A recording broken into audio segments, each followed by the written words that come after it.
Hello, hello. Welcome to AMTA Grand Rounds. My name is Rachelle Morgan. I'm the owner of Soundscaping Source, and I am currently serving as a member of the AMTA COVID-19 Task Force, which is the sponsor of this Grand Round series. We hope you enjoyed hearing some of those submissions from the songwriting contest. There is still time to submit your original song by October 15th, so please visit musictherapy.org under latest news for the information. We also encourage you to view the many resources on the AMTA COVID-19 webpage and to reach out to us with any questions or suggestions. Now, before I introduce our presenter for this session, I ask that you here who are here live, and I recognize most of you, so hi, I ask that you please keep yourself muted to minimize distraction for our presenter and our viewers. You can use the chat to ask questions of the presenter. We'll hold the questions till the end, but we'll definitely have time, 10 minutes at least, for Q&A at the end of the presentation. This session is being recorded and will be posted to the COVID-19 resource page.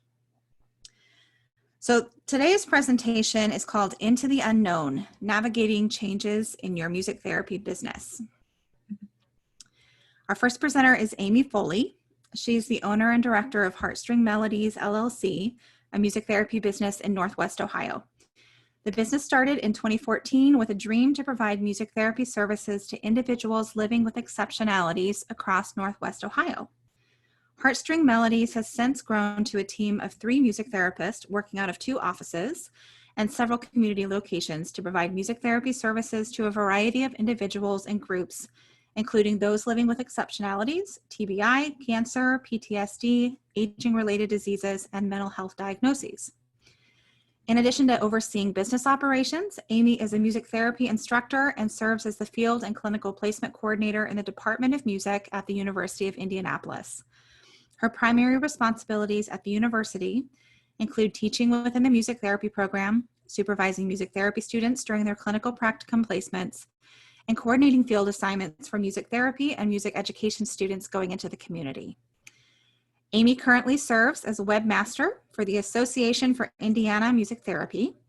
And additionally, Amy is a trained mentor for the Great Lakes region of the American Music Therapy Association, mentoring in the areas of business development and working with individuals living with autism spectrum disorder. So hello to Amy. And then Jennifer Pinson is our second presenter. Jennifer founded Dynamic Music Therapy in 2014. DMT is a successful business that employs 12 music therapists. They primarily provide services on the Indiana Medicaid waiver, and in the last couple of years, they have expanded into elder care, mental health, early childhood, and more. At DMT, they are providing services from birth to end of life.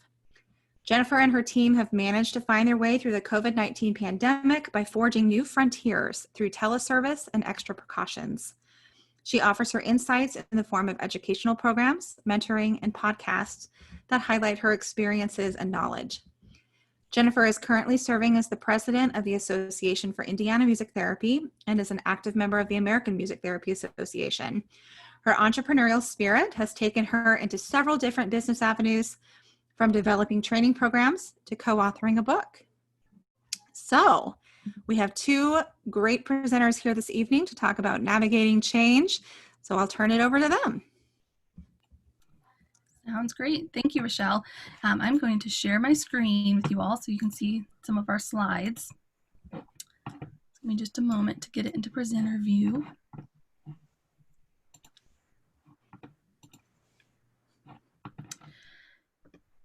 So we are going to start today by getting a little noisy. And so what we want to talk about to begin with is how to start looking at your business and analyzing what's currently going on. And we're going to kind of go through this process as a group for those of you who are willing to engage either verbally or through the chat. So noise is an alternative to a SWOT analysis. And the difference primarily being that instead of talking about our weaknesses and our threats in our business, we're going to be talking about our needs and areas of improvement. So it just shines the light on a little bit different spin of that type of analysis. So I'm going to kind of break down the noise acronym to start, and then we're going to kind of build a collective music therapy business noise analysis diagram before we jump into some more content in our presentation. So our needs section is kind of apparent, right? What are the needs in order to better our business? For opportunities, we're going to talk about external areas that will give opportunities for the business to grow and develop. For improvement, we're talking about what kind of improvements can be made to cover the business needs. So the needs and improvements are related there. Strengths, what are the current strengths of the business? And then what's unique about the noise analysis is it's got this exception category. So you're allowed to give yourself some credit for what you've already started doing from the needs, improvements, and opportunities area. So I kind of like that we can give ourselves credit, because sometimes when I do a SWOT analysis, I feel like I'm struggling as to which category to really put something in, or I might be kind of putting it in two categories. So the exception kind of gives you credit for that. So what we're going to do is I'm going to drop a link into the chat. If you want to do, at the end, you can download our resource. We've got this chart for you. But at the same time, we're going to kind of build a noise analysis diagram together. So let me come back to this mode. So you can see our strengths, needs, opportunities, and improvements are listed here. And our exception box on the diagram you're going to download if you want is in the middle of this, because it kind of intersects these categories. But for clarity and typing as we go, I'm putting it off to the side. So I'm going to invite you now to unmute if you're willing to, or type some comments in the chat. We're going to start with our strengths. So we're going to build a business collective. It can be representative of your business or what you know of other colleagues' businesses that are strengths right now, today. So does anyone want to chime in with something to contribute? And Jen, if you want to help me monitor the chat too, because I... So Jen Hicks says creativity. Wonderful. I was going to say flexible. And Kelly Hansen says adaptable. Those were the 3 words I was thinking too. So one of the things I really like about this, so I will just say that until Amy brought forward the noise in this, I have never heard of noise. I've always done SWOT analysis, and I like changing the words like from weakness to improvements. And I really like the fact that threats aren't on this. If you are familiar with SWOT is internal and external. The opportunities and threats are the external part. And this is really heavily focused on internal. I just put the link in the chat too while Jen was explaining that. So if anybody wants to download their own diagram, you can. Perfect, I saw another in the chat. All right, so that gives us a good idea of some strengths. Let's move on to our needs right now. What are pressing needs for either your business or other colleagues' businesses that you're aware of? Cash flow.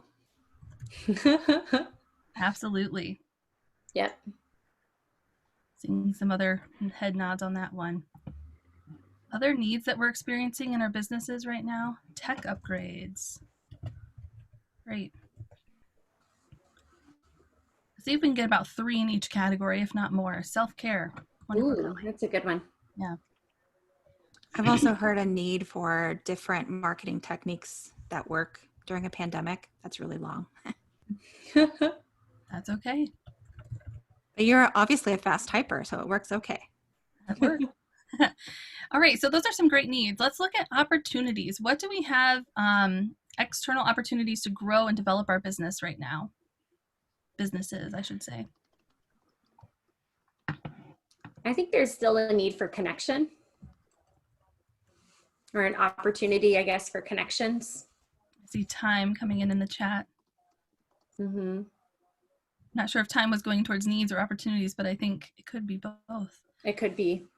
Ability to reach more people through telehealth. Yeah.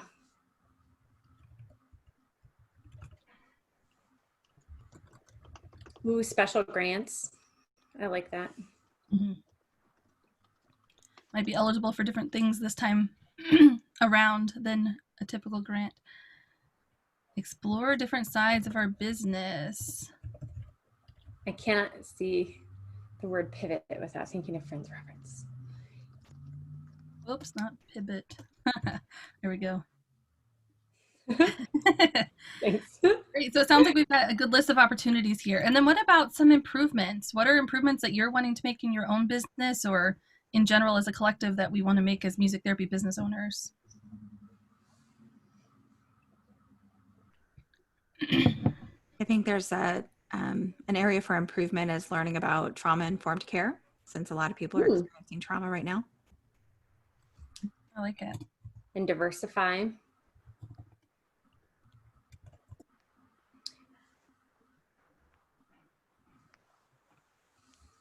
Any other improvements you can think of for your business? Personally, I think general finance, just like understanding expenses and kind of where to cut money and some of the can be improved for businesses. Longer term business planning and contingencies. Networking. I also think communication with our customers to cut, getting better at communicating policies and things like that. We're going off the screen. It's great. I love it. I'm going to make this a little smaller for this one so we can fit it all on here. And I put networking already. Perfect. Okay. So we'll pause there for that one. So, and this may be harder to do as a group, but looking at the exceptions box. So really giving yourself credit for things that you're already doing that are working towards any of your needs, your opportunities, or your improvements. So if you've already taken some courses to kind of understand trauma-informed care, you might put that over in the exceptions, like you've started on learning about that class, hypothetically. So you can pull some of those things in when you do your own diagram of the noise analysis later. But just know this exceptions box is really about giving yourself credit and building yourself up as a business owner in this time of looking at areas of growth and really assessing what's going on. So I love that a lot of the things that Jen and I are going to talk about tonight are coming out in what you all have contributed to this kind of comprehensive list here. So I think it's going to be a perfect segue into our first topic, which let me get back into slideshow presenter view here. And I'm going to transition it over to Jen to kind of talk about some finance things and how to navigate some of that as our businesses change.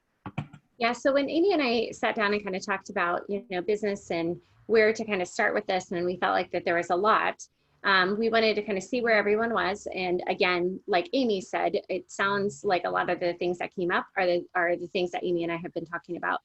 So obviously in a business, you can't have a business if you don't have cash. It's hard to run a business with no operations coming in. So one of the biggest things that I feel like have been helpful, and this is something Amy and I have talked about, is really getting attached to the numbers this year. And I feel more financially invested in my business than I have, like in terms of like, I know more about our finances and how much is coming in than I think I have in the last few years. So understanding your cash flow and understanding how much is coming in is going to help you make better business decisions about what you need to be doing. So it can help you decide if there's things that you need to try to increase your revenue, if there are budget cuts that have to happen, what's kind of happening, and being able to kind of look back. So I strongly suggest if you don't have a relationship with a bookkeeper or an accountant or something like that, to try to kind of figure out how to determine how much cash is coming in. Maybe you just have it on a bank account and you can see how much cash is coming in each month. From your bank account. Maybe you have some sort of a bookkeeping process that you can go and do a cash flow statement, but being able to really look at it. I know for me, I go to, in my sales, I can go to overview on my QuickBooks, and it tells me I can look at it from month to month. I can look at it from week to week, and I can see exactly how much money has came in during that time. And just kind of being able to see how much money we have helps us make the decisions that we need to make when it comes to our employees, when it comes to our expenses and things like that. So I think that's one of the most important parts about navigating in a business during time of need, is making sure that all of the decisions that you're making make sense from a financial aspect. A great way of doing this is knowing your income and then also knowing your expenses. So back in March, when everything first started happening, before like I knew about the PPP and things like that, and I kind of realized that, okay, we've got all these contracts on hold. The first thing I did is I went to my profit loss and started looking at all of my expenses. What can I prolong in terms of payment? What can I cut? And, and started making decisions about what expenses we didn't need. And that meant that maybe I would have to work more. And that meant that there was like more that was going to come on to me. I had to cut hours for some of our administrative team, which meant that I had to do more billing during that time. But I kind of knew that that was what was going to happen. But when I sat down looking at all of our expenditure, I was able to just almost immediately cut our expenses in half.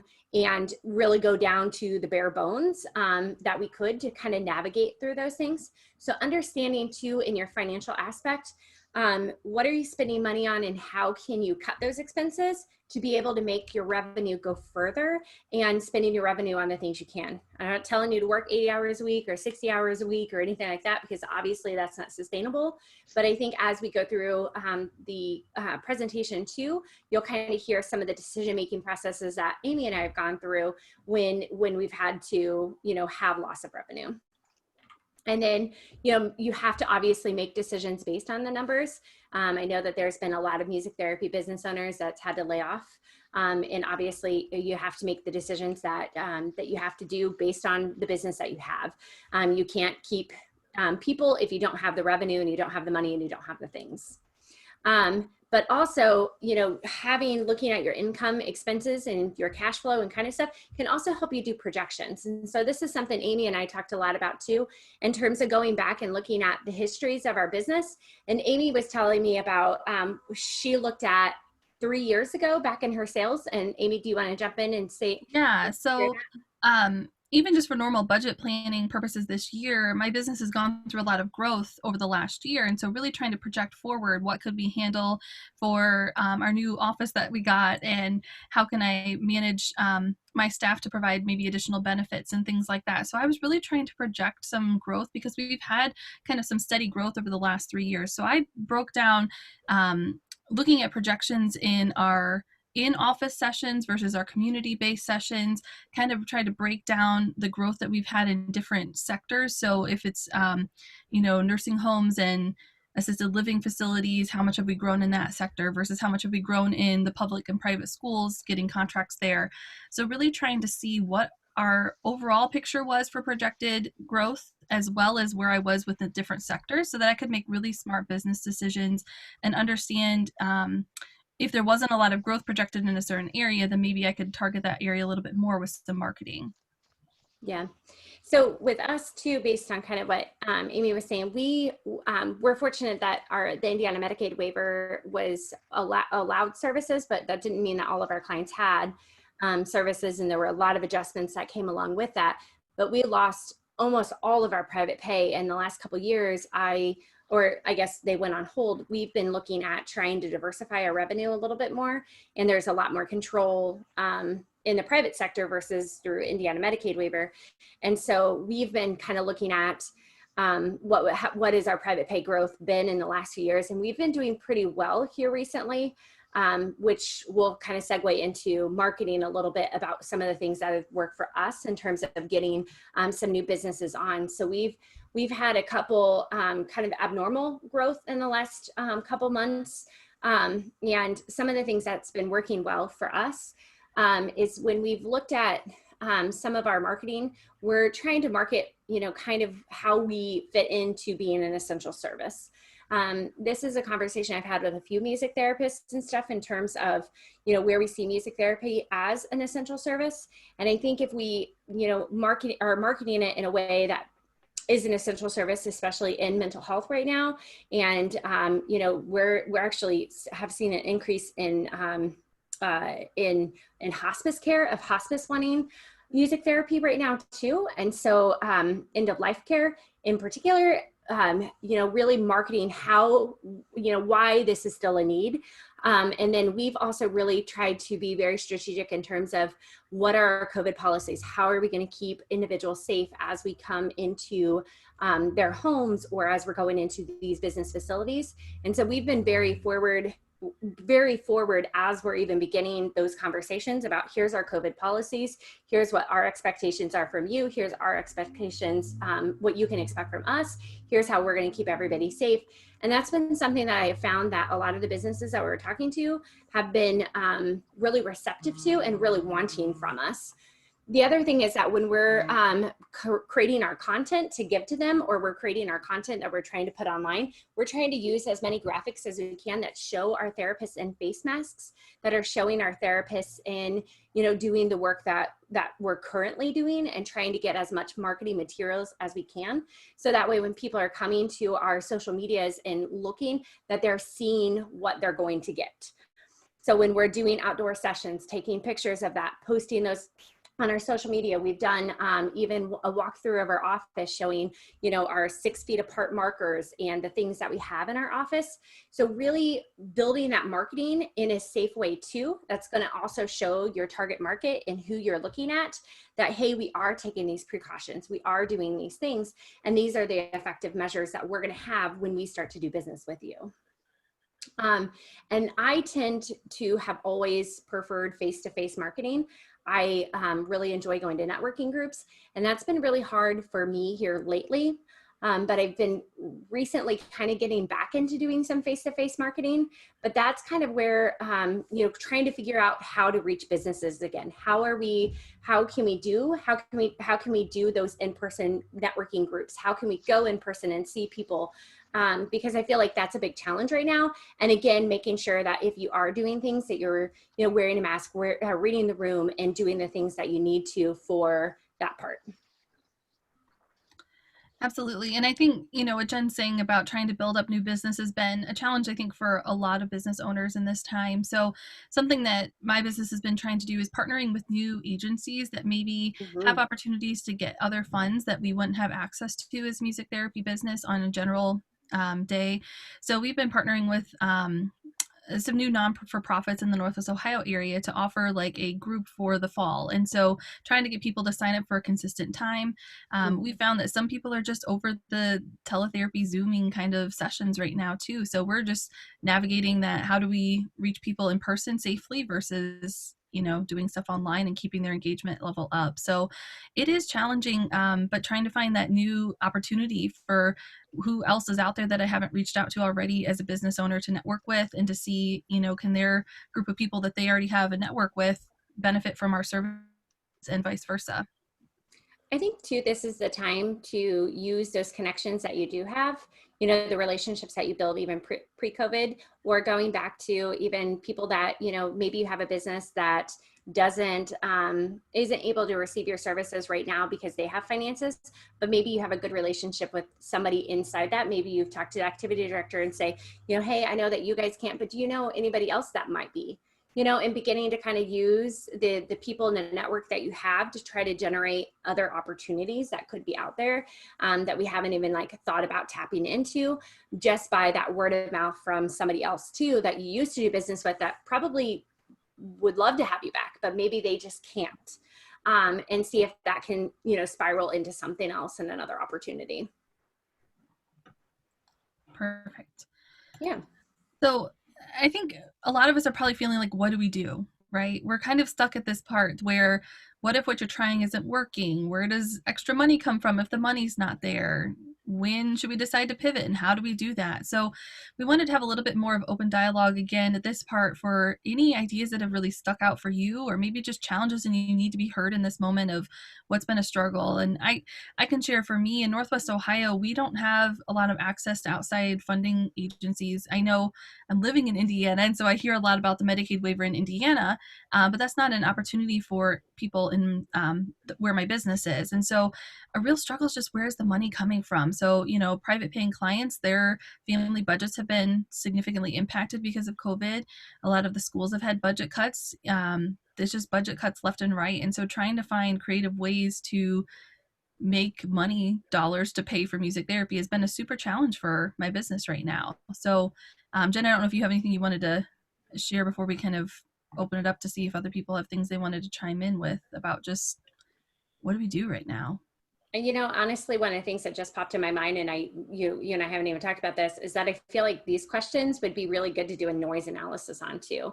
Looking at what are you good at as a clinician and as a music therapist, and how do you hone into who you are, and how does that adapt your services? And I feel like doing some sort of an analysis as well about, what it is could actually help you segue into how do you pivot your business? How do you change?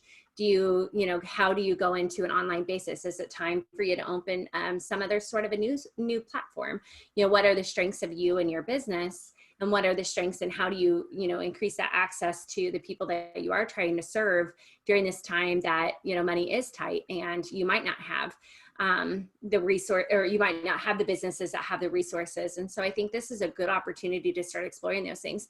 Maybe it's also the opportunity to go after some of the bigger businesses and stuff that might, be kind of struggling in not being able to support the individuals. And so maybe it's time to go after some of the businesses or try to go for some of the businesses that you haven't gone for in the past because you felt like maybe it was too big of an opportunity or something like that. So I feel like this time is the time to really lean into doing like a noise analysis and really digging deep into what are the current opportunities that I haven't thought of yet, or I haven't done yet. So does anyone have anything they feel like they want to share related to either what's not working right now or how they've pivoted that could be good for the group to hear and learn from? Yeah, may I? Katie Yes. B, zooming in from south side of Chicago right now. Hello, everyone. I think this is the closest thing I have to social time whilst quarantining. So thanks for this opportunity of gathering. And one of the things that, so populations I normally serve, I'm usually between medical and hospice and psych. And with the pandemic, there was a lot of kind of like, well, we're going to hold off essentially serving in these places that have more, shall we say, like ambiguous rigors regarding associate protection in addition to clientele protection. So I saw a real pivoting or condensing my focus into psych programming. And what I was really struck by, and what I kind of already feel like is resonating with what I'm hearing is this is a really great time to be our own documentarians, I suppose, about the ingenuity that's required to maintain quality service line delivery and like science-based protection of our clients and ourselves. And so really, this is a long-winded way of saying I have been, I guess, pretty inspired that in my visioning of this sort of next chapter in the development of the internship and the acute psych and outpatient psych settings is like, how are we encouraging interns to know that this is like an integral part of what it means to be a clinician, and especially somebody who aims to have their own practice, which is ironic for me to say because I've always kind of just been contractual with large companies primarily. So, golly, why am I sharing all of this? Well, I guess I'm being vulnerable to mention that I really am listening for these opportunities of ingenuity in the sharing of our story, and that I have had some sort of like profound success of leaning into like performance background a little bit in kind of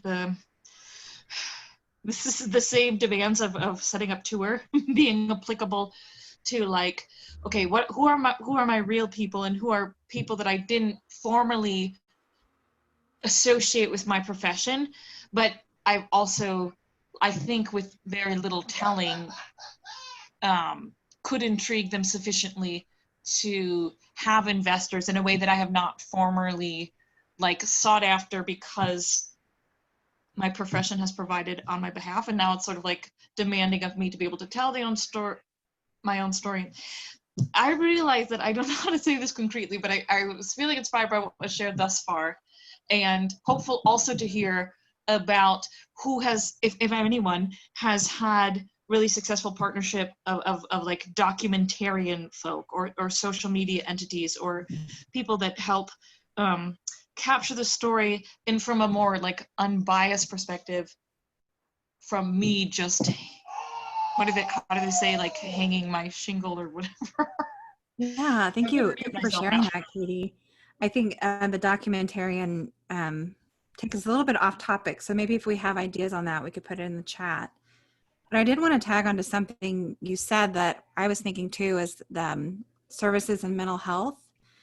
That it's been some of my experience too, that there are increased mental health needs and increased interest in trying to help people who have mental health needs outside of the pandemic. And then of course, all of us are experiencing this now. So that's been a way that our business is pivoting, is to spend more time working with a community mental health organization, because that's where the needs are right now and where they can have us come in and help. Whereas our older adults that we see in senior living, we still can't go in those buildings.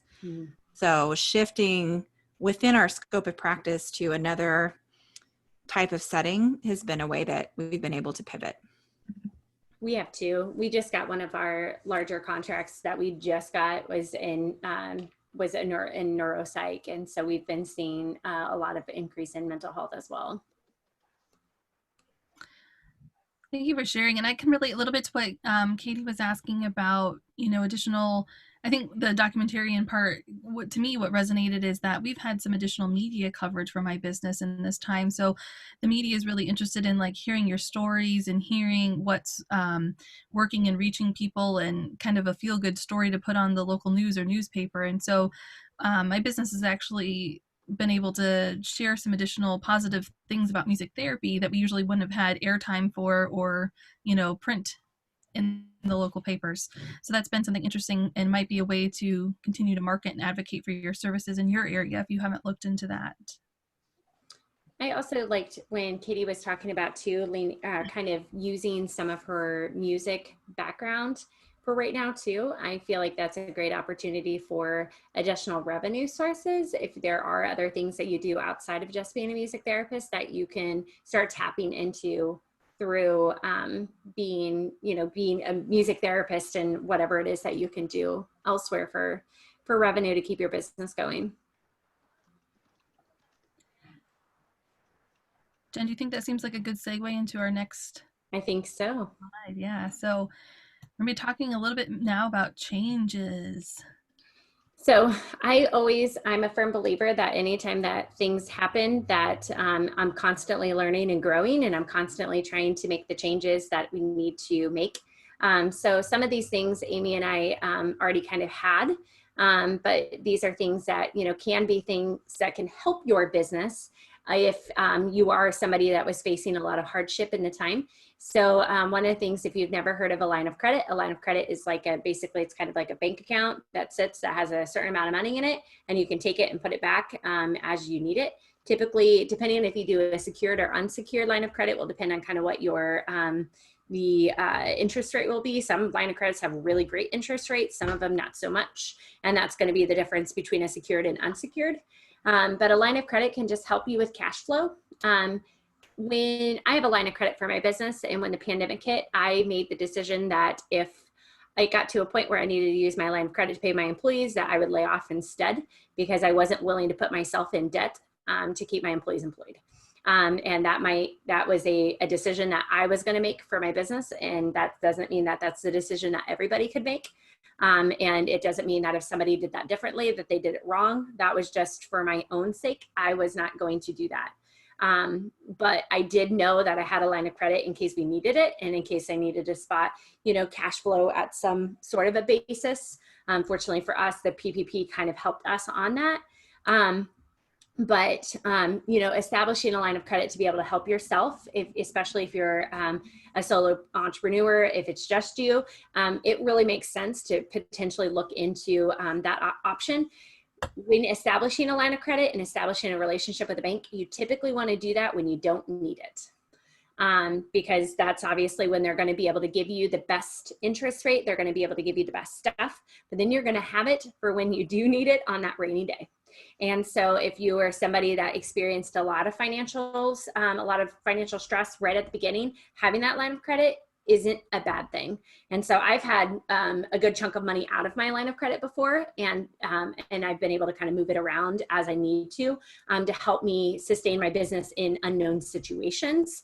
Obviously, a global pandemic is a pretty large, and you're probably not going to use your line of credit to sustain you through the whole thing.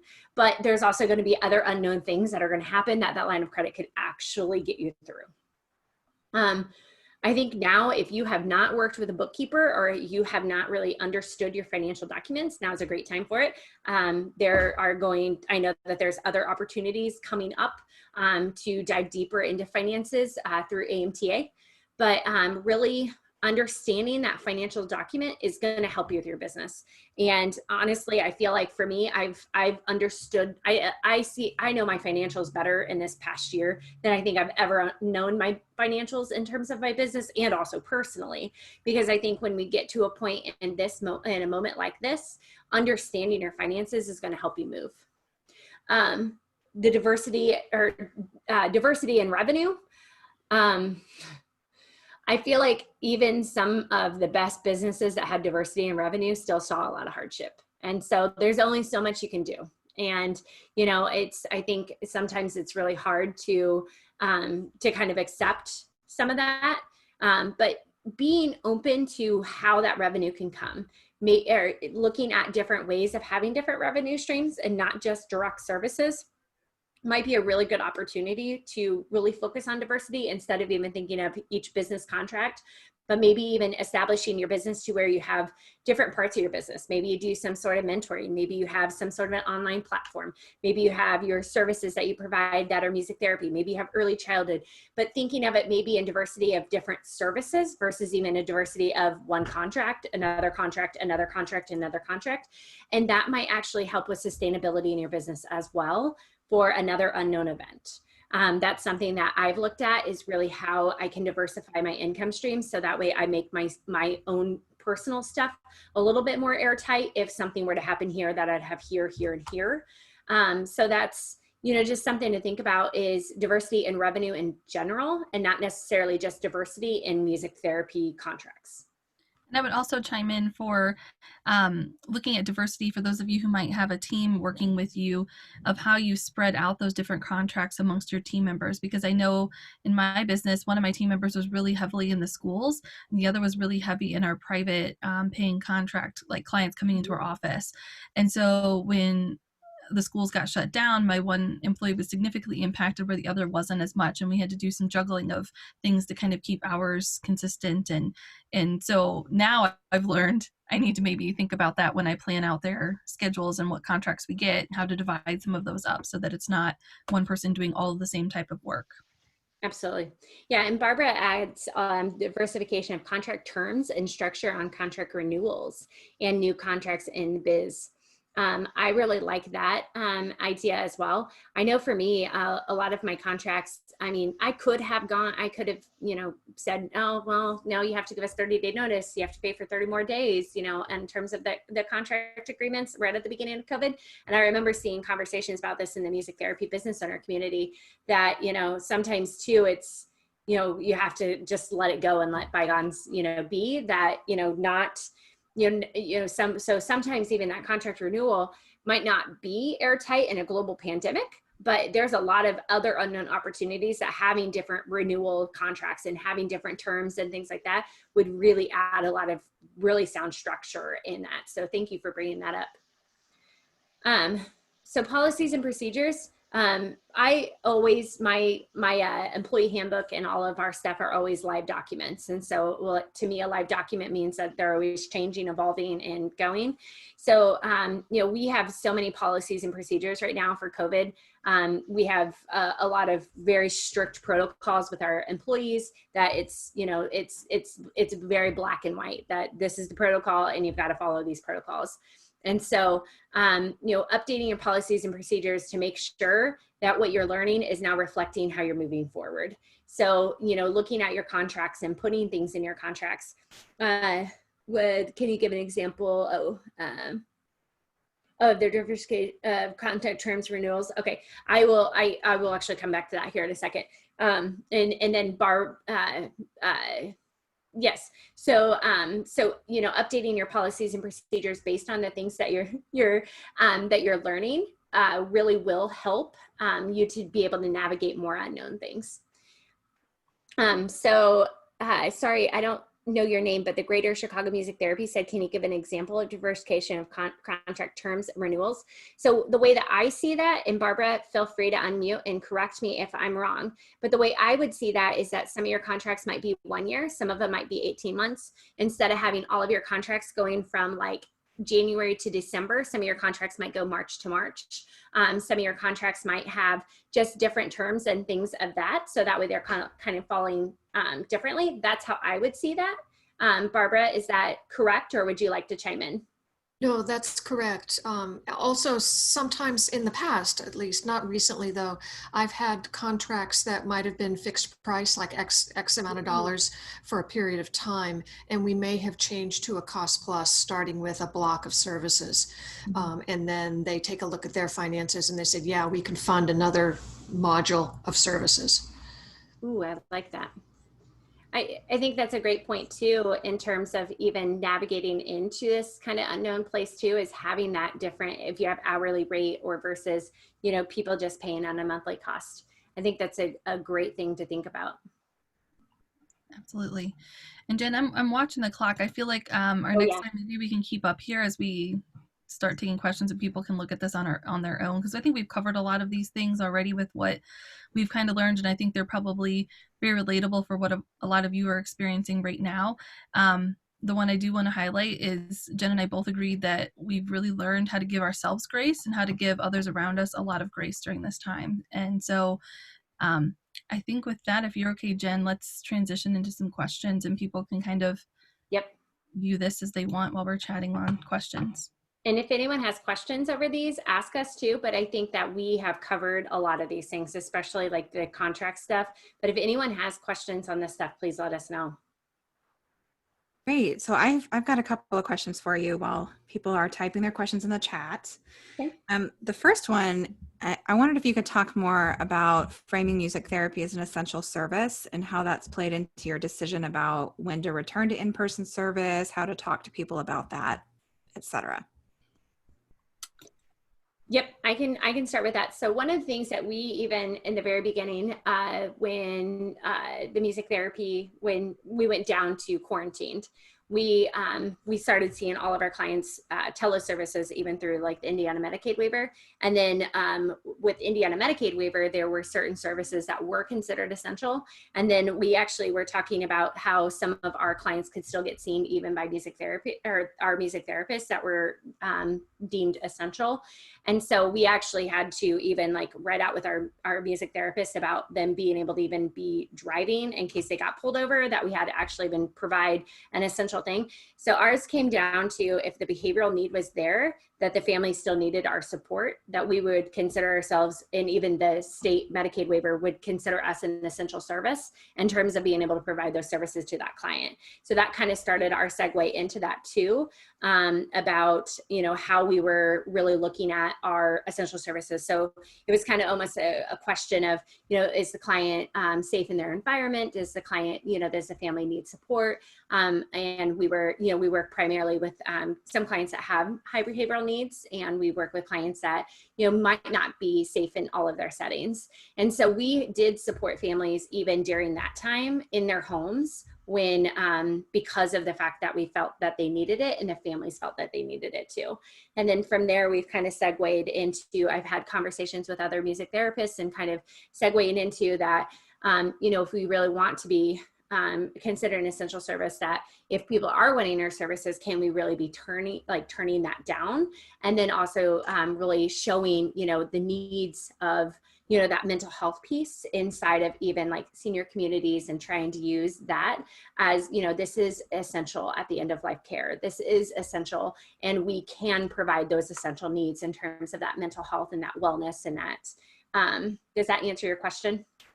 Right. Yeah. And I think you and I had a conversation before about if we want people to take music therapy seriously, it is going to be essential for some people. And so taking Absolutely. music therapy out of availability for an undetermined period of time what does that say about our services and how necessary they are? Agreed. So So I appreciate that. we have actually, and again, I know I've said this and prefaced this a lot of times. I know it might not be the most popular, but we have actually done some sort of face-to-face service in the entirety of this, just because of that, families considering us essential and having therapists still even going during that time of quarantine. Nothing has been a one size fits all. Like nothing is a one size fits all right now. We're in we're outside sessions, we're in teleservices, we're in still supporting from afar, we're, doing everything, adapting, we're being very adaptable. But I've always kind of stuck with that it has to be that if we want to be seen as an essential service somewhere, we have to provide the services now. Okay, great. Thank you. And I want to get Amy's perspective on that too, but I also, Kelly Hansen said in the chat something that really names the tension here between our services are essential. We need to provide face-to-face services, but also what Kelly says is something that's been an issue for me or a struggle is when my level of comfort with being face-to-face does not align with the contract facility's desire for face-to-face. Or like for my business, well, not so much since we can't go into senior living communities, but what about when somebody wants face-to-face and you think teletherapy is more appropriate and they say no to teletherapy, but yes to face-to-face? Like there's that tension there between safety and then revenue for the business and then the feeling of personal safety for the staff members and that kind of thing. So I wonder how you all are living in that tension. I'm going to ask Amy to answer that one first. Sure. Yeah, so that tension has been very real for, I think, a lot of our businesses. And something that we've been figuring out is trying to put a middle ground almost as a consultative role for some of these types of tricky situations. So it's something where we may, as the music therapist, be serving more as a consultant to the family, a consultant to the agency in the moment to give them tips, strategies. We might be providing video modeling of things or a video session that they can then utilize as a recorded thing. Of course, we all know that that's not going to be necessarily as best practice as us being there in person or through teletherapy, but we've been looking at is something better than nothing. And I think that's where a lot of people are at with this hard decision is, I mean, Jen and I talked, we were putting this together about bringing in, some ethical decision making models in this too. And I think that's a great thing to go through that process for, thinking about what's going to be best for you, what's going to be best for your team, what's going to be best for your family at home, as well as your clients. I know that there's several people that we work with for my business that are medically fragile, and it just doesn't make sense. And the families don't want us to come in at the time. So because of their needs, they also really can't be met via teletherapy. So we're doing a lot of this consultative middle ground role, hoping that we can get back to more normalcy sooner than later. But that's what we've kind of transitioned to in still being that essential service model, but it's shifted our delivery of the service. Thank you, Amy. I appreciate that. And I wanted to also part of this conversation, Jennifer Hicks said in the chat, I would second that. I think the struggle for me, the level of comfort with face-to-face, would second that as someone considered more vulnerable with a spouse who is significantly more vulnerable as well. And Amy, I really appreciate that you brought up, when we're thinking in terms of ethical decisions, it's not just the client or the facility that we serve, but it's also us and our families. Like that's all part of the picture here and our community at large as well. So all of our skills as music therapists and ethical decision-making all come into this picture of dealing with these huge changes. It's so true. Okay, I've got a question here from Ellen Lind who says, have you had to change contract wording or institute additional waivers to protect your business in terms of liability during COVID? Yes, we have. I think you have too. Yeah. So we actually got stuff from our insurance company in terms of waivers. So if you all have a general liability insurance company that maybe they have a resource for you. So we were able to kind of take that and plug and play our business name into it and utilize that as a waiver to protect our business.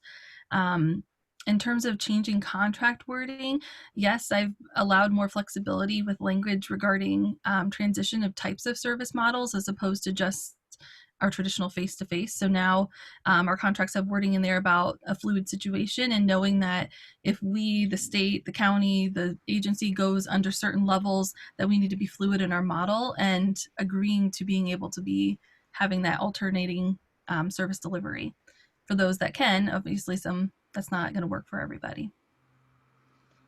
Yeah, we haven't gotten ours from our insurance agent, but they've been all reviewed by an attorney in terms of our COVID policies and stuff. Our therapists have policies that they have to sign in terms of what they do as employees. And then we have COVID policies that all of our clients sign. And then our waiver required us to do specific COVID things as well. Thank you. A comment from Barbara Else here. She said, as a mature, older MTBC, I chose to hand off some services to another practice. And in exchange, I did some consulting for them on the business side. So she had to protect herself in COVID due to age, but managed to partner to sustain what Jennifer called that middle ground service level at this time, or what Amy was describing as that middle ground. So yeah, there's lots of creativity there. Let's see if there's any more questions in the chat. Go ahead and type them in now because we're getting ready to wrap up. But one more question I wanted to ask you two is, what silver linings are you seeing to this whole COVID mess in terms of your business? Like what has been a bright spot in dealing with the pandemic? Jennifer, I'll ask you to take that one first. So for me, I feel like my team is actually really close right now. So I've always, if you know how I lead or how I with my business, I very much have my team is kind of very cohesive. So we generally before COVID would meet weekly in person. We would do quarterly like outings where we would go to like events and stuff. So as soon as COVID happened, we immediately started meeting online, but then we started having like online game nights. And so we would play Jackbox in the evenings together at times. And we have done a couple like small in-person things where we went to a park and played music when our intern ended. And we all stayed socially distanced, and we have a very weird picture of all of us like socially distanced. But I feel like the team camaraderie, and we started implementing peer supervision groups. So we put everybody in groups of 4. I started doing more one-to-ones with my employees at that time. I started doing peer-to-peer one-to-ones. So we set it up to where even in like a 11-week span, they all had to meet with each other. And so, so it was like one-to-one meetings for each of them. I feel like my team is actually closer now than we've ever been before. I feel like it's very cohesive. And so I feel like, in a time where we were, more distance physically, we're closer, I feel like mentally, and more supportive to each other. I feel like we've got lots of layers. I've seen more leadership coming out in my team, and I've seen a lot more nurturing of some of our new employees. We've had 4 people join our team this calendar year. So one of them started the day before we went into a quarantine. And so it's been a challenge in terms of that. And we've had some turnover too through all of this, but it's been really cool to see my team come together. Yeah, that's really great. Go ahead, Amy. Yeah, no, that's fine. I think for me, sometimes I feel like it's hard to find the silver linings. And I think some of us are probably feeling that way. It's been a roller coaster of emotions. But I think for me as a business owner, I've really grown a lot in the understandings of the details and nitty gritty of my business, where before I was just kind of going through the motions with things were working fine. We were being successful with gaining new contracts. It was in a happy place. But now I've had to face a lot of those hard decisions, a lot of those times to dive in deeper and really take a handle on what's going on and grow a lot as a business owner as well. That's awesome. That's wonderful. Yes. And in a peer supervision group that I'm in, we talk a lot about grief and grief over, and that's something we can acknowledge, is that all these changes are huge, and it's okay for us as business owners to be sad about that and to grieve over it, and then to jump over into the unknown kind of problem solving mode too. So I'm glad that you acknowledge that we can go between both of those places. Agreed. So I do have to ask, as the mother of a fourth grader and a first grader, if you were singing Into the Unknown when you were planning your presentation. We were going to use it as our theme song to start, but we decided not to. Yeah, darn.